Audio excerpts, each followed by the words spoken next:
Right, I'm on the sand dunes with the Wazabi. I've had to put quite a lot of nose in the front, as you would imagine. We've got a perfect wind, but it is slightly off. And when I say perfect wind, we've got 3 to 4 mile an hour. The chuck glides on this make me think that this is not going to be enough breeze. Yeah, believe it. Right, it's fairly clear. I've got my camera hat on.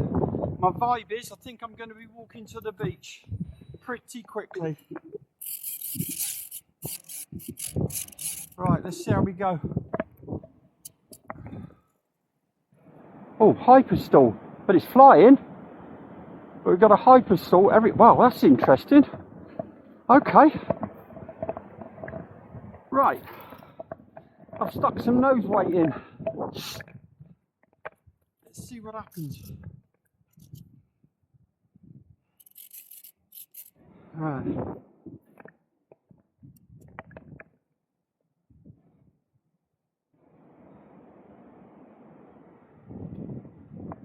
Right.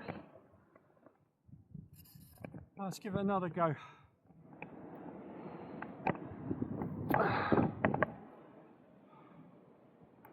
Oh.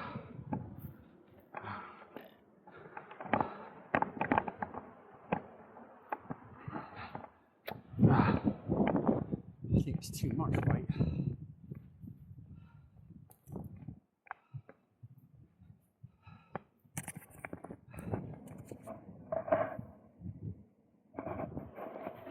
Right, so I've taken some weight out because it's obviously flying, but the trim's not right. Let's see how we go this time.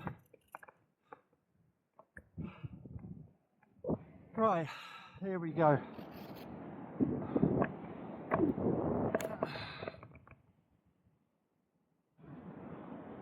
Yes.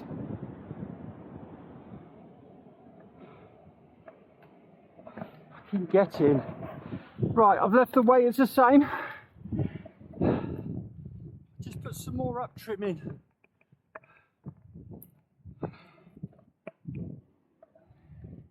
It's gone, the battery's gone. Would you bugger it? Oh, would you bloody believe it?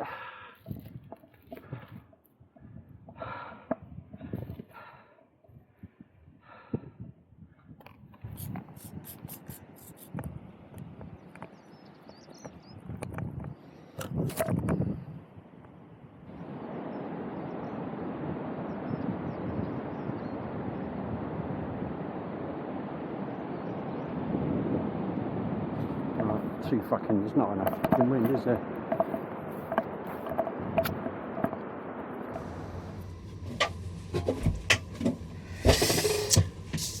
Right, well that was an interesting morning. Very, very light winds. The paragliders were just staying up on the dunes. It was like 3 to 5 mile an hour. I couldn't get the pug or the sushi to stay up. Now, the issues. First issue is, for me, these batteries just don't last long enough.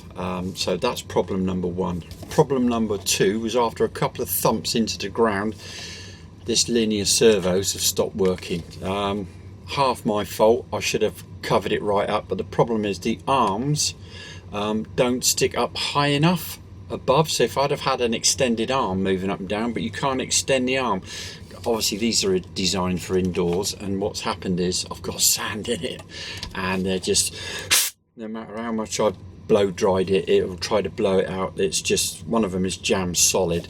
So plan of action, I've got some little micro servos here which I bought off Tinternet, D1302s.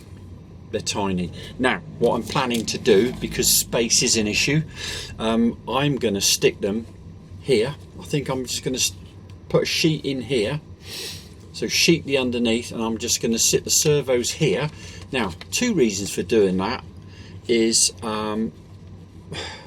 one, it means I can get the weight further forward. The other thing is it just gives me a lot more space to be able to put a receiver and a more substantial battery.